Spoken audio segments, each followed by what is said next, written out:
It's coffee time.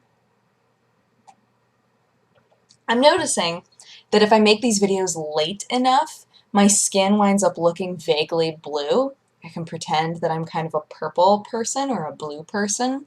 I don't know why that is. I think it just has to do with the color balances in the room depending on how much natural light there is, and right now there is none because I had meetings all day, so I wound up taking a long time to make my videos tonight, and every time I turn on the webcam and it's later, I'm like, man, my skin just looks so weird. I could possibly be a relative of Princess Bubblegum, which would be totally okay with me. Who would I be? If I was in the Candy Kingdom, what sort of candy would I be? I wouldn't be like one of those. I wouldn't be like a Red Hot. That doesn't work. I'm trying to think of things that have like bright red in them. Red Hots are delicious. I used to eat them all the time, but I don't think that's what I would be. I don't know. I'm trying to think of other. Hmm. Oh well, that's that's for another day. So I can't remember if I told you guys that the three dogs that we had that we were fostering all got adopted, which was great. I came back, literally they were talking with the couple that was getting Duke, and you guys never got to see them, but they were all pretty feisty dogs. But the funny thing is that after they left, Chris and Sarah were both like, we're really lonely now, like we don't have all these dogs to take care of. So Sarah went to Tyler and I, and she was like, how would you guys feel if we got a dog that was like ours? And just one. There will only be one dog. And we'll, make sure that it's the right disposition of dog and everything. And I said, honestly, I love animals. I'm fine with that.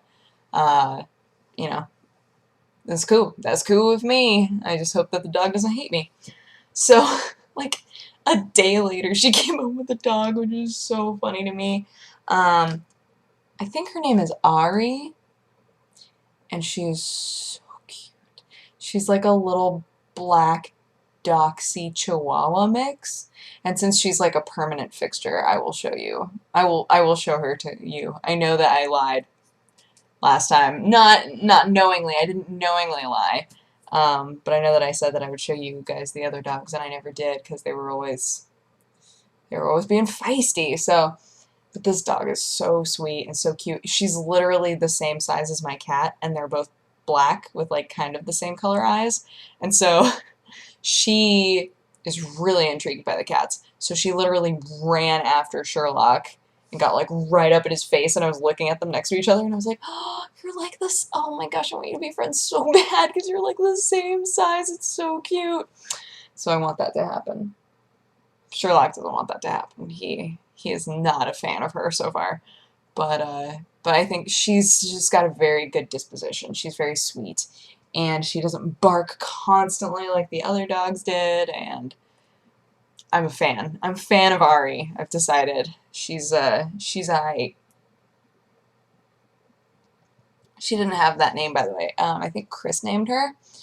Uh, she came to us with no name. She had no name from the shelter, which I have never seen before. The only time that that's ever happened was when uh, I was fostering kittens, and I was given 4 feral kittens, and they said, we literally just got them in, we need them socialized immediately, and they don't have names, so it'll be up to you what their names are.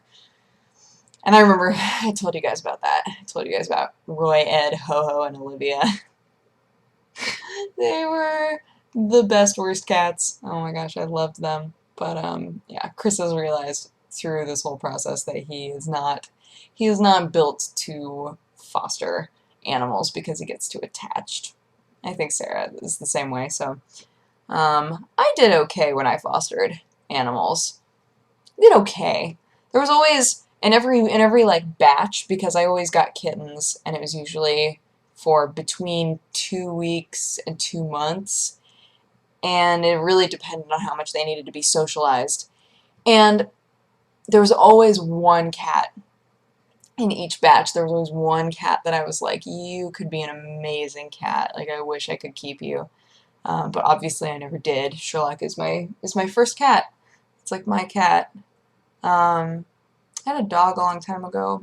He passed away when I was in college, though. He was like the best puppy. Oh, I loved him so much. Um, but other than that, I've had rats and lizards because I'm that kid. Also because my mom is like very allergic to furry things, so we can never have like cats in the house or dogs in the house or anything like that. So it made more sense for me to have lizards and fish, things like that. But why did I even start? Whatever. Whatever. Long story short, Ari is super cute, and I like her a lot.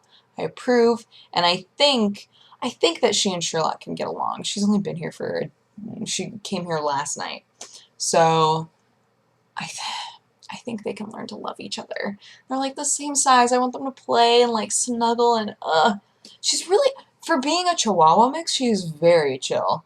Like, just lays around and sleeps all the time. I'm just like, you are the perfect dog for people who love cats. Because originally Sarah was looking at breeds that kind of act like cats, like dog breeds that act like cats, that do a lot of sleeping and just kind of chill and hang out. And then we wound up with Ari.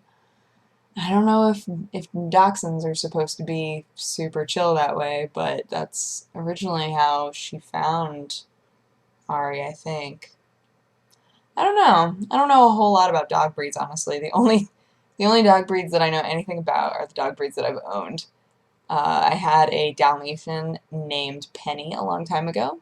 She was a purebred Dalmatian, and that dog was psychotic, and all of her puppies were like Dalmatians, at least the Dalmatians that I owned, have too much energy. And I've never owned a husky, but I hear that huskies can get super intense as well. But like, man, those Dalmatian dogs, they were hard to handle. Very, very tough to handle at times. Um, and then we had collies. And the collies were very gentle, very sweet. Um, and then my dog, Jake, was an Australian Shepherd.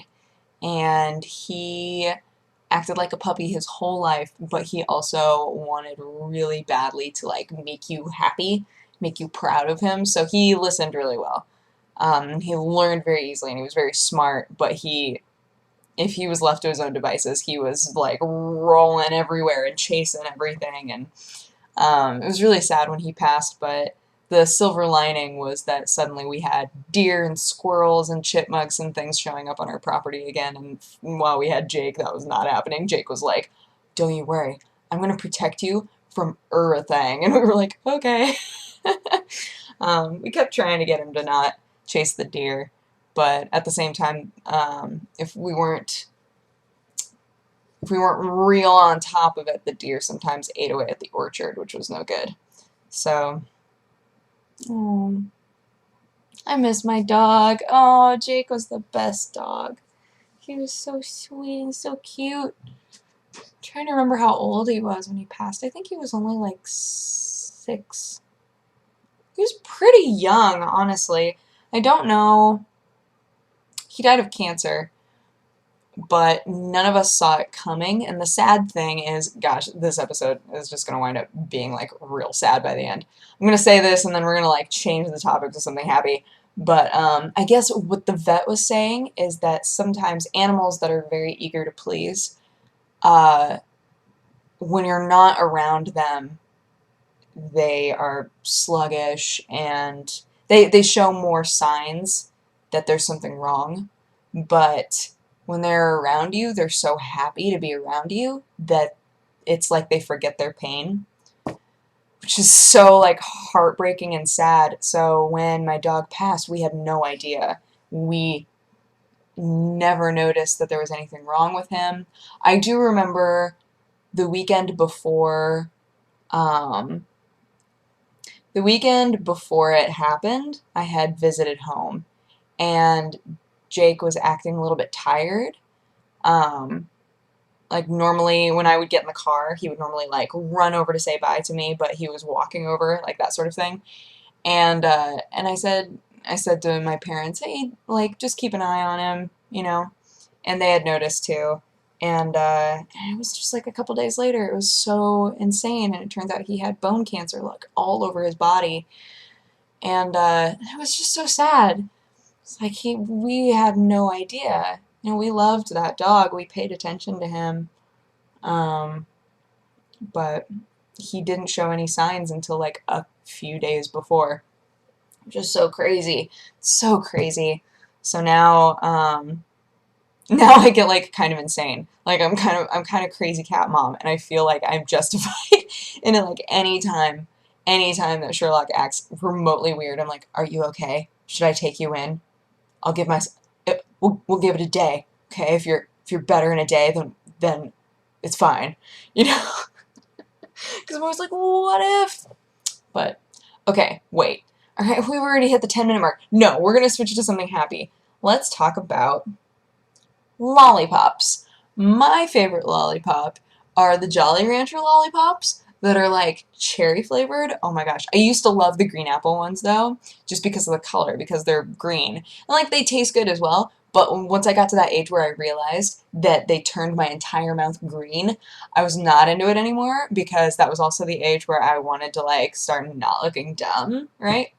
So then I switched to like the pink ones, not the red ones, but the pink ones. I can't remember what the flavor is of those, of Jolly Rancher specifically, but those were my favorite for a really long time. And then recently I have gotten back into the green apple ones because I've learned you don't have to let them touch your entire face, right? You can have a sucker of any color that you want, and it'll discolor your tongue, but that's mostly all that's going to happen. You just need to keep it away from your lips, because otherwise you're going to be, especially at this age, people are going to be like, oh, you've been drinking some wine? Like, no, it's just a lollipop. Oh, story of my life. There, we did it. All right, I hope that you guys had an amazing day, and I will talk to you again tomorrow. Bye-bye. Mwah.